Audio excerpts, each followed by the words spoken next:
Dear student, हम BA part second year में पढ़ रहे थे विभिन्न देशों के संविधान।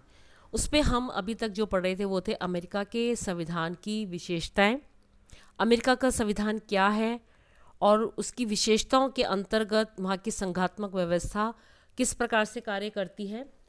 और हम जो रिसेंटली पढ़ रहे थे वो था शक्ति पृथक्करण का सिद्धांत। शक्ति पृथक्करण का सिद्धांत यानी सेपरेशन ऑफ पावर।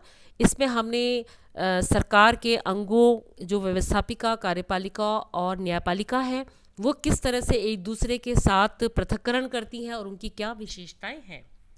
शक्ति पृथक्करण के सिद्धांत के हमने पक्ष में तर्क रखे थे, जिसमें हमने निरंकुशता और अत्याचार से रक्षा का तर्क दिया था, फिर विभिन्न योग्यताओं का तर्क दिया, उसके पश्चात हमने कार्य विभाजन से उत्पन्न लाभ का तर्क दिया और फिर उसके सिद्धांत की आलोचना भी करी। तो उसके सिद्धांत की जो आलोचना के जो मुख्य 3 बिंदु थे वो हमने इसके पहले के वीडियो में अध्ययन किया था। वो 3 बिंदु थे। पहला तो ऐतिहासिक दृष्टि से ये सिद्धांत गलत है, कौन सा? शक्ति पृथक्करण का सिद्धांत। दूसरा हमने किया था शक्तियों का पूर्ण पृथक्करण संभव नहीं। अब हम इस वीडियो में आगे की जो आलोचना के पार्ट है 3 वो हम अध्ययन करेंगे। तो आगे बढ़े बच्चों। तीसरा पॉइंट है शक्ति पृथक्करण अवांछनीय है।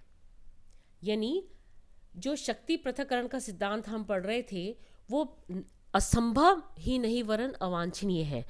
व्यवस्थापिका कानून निर्माण का कार्य तथा कार्यपालिका प्रशासन का कार्य ठीक प्रकार से कर सके, इसके लिए दोनों अंगों के बीच पारस्परिक सहयोग अति आवश्यक है।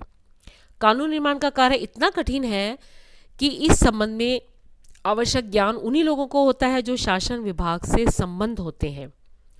तो उचित कानूनों के निर्माण हेतु व्यवस्थापिका को कार्यपालिका का सहयोग की आवश्यकता होती है और इसी प्रकार शासन का कार्य कार्यपालिका द्वारा किया जाता है, लेकिन जनता से निकट संपर्क के कारण जनता के विचारों और आवश्यकताओं से व्यवस्थापिका के सदस्य ही अधिक अच्छे प्रकार से परिचित होते हैं। तो ऐसी सारी कंडीशन में यदि व्यवस्थापिका कार्यपालिका से सहयोग ना करे तो प्रशासन को जनहितकारी रूप प्रदान नहीं किया जा सकता है। फिर आता है न्यायपालिका की कुशलता और निष्पक्षता का अंत।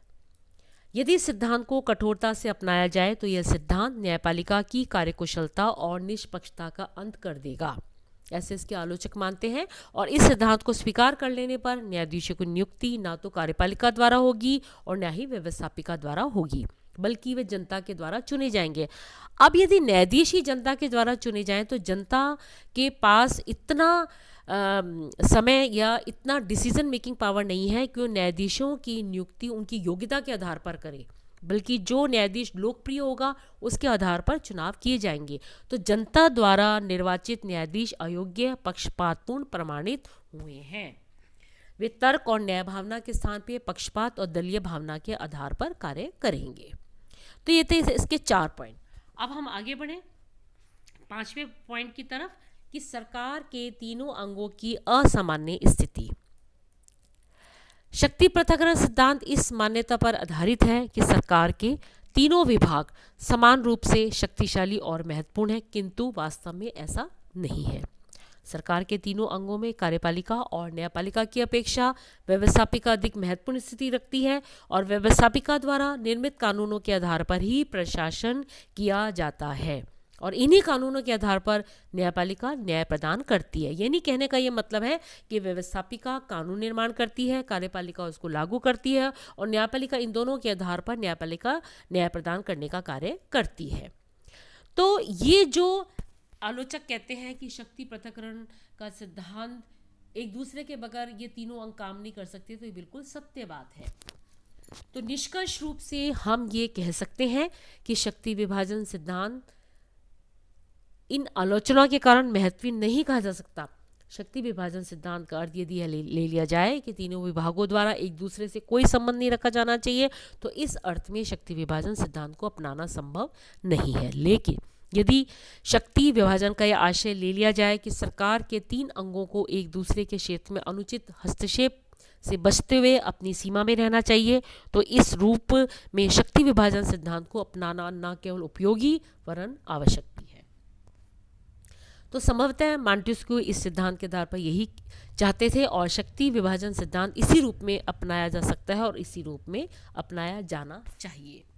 तो ये थे हमारे शक्ति पृथक्करण सिद्धांत की आलोचना। इसी के साथ हमारा जो ये वीडियो है शक्ति पृथक्करण का सिद्धांत, उसकी अर्थ, उसकी विशेषताएं, उसकी आलोचना और निष्कर्ष रूप में यहाँ खत्म होता है। नेक्स्ट वीडियो में हम सेपरेशन ऑफ पावर के साथ चेक्स एंड बैलेंस का जो थ्योरी है वो पढ़ेंगे। तो ये वीडियो यहीं पे समाप्त होता है।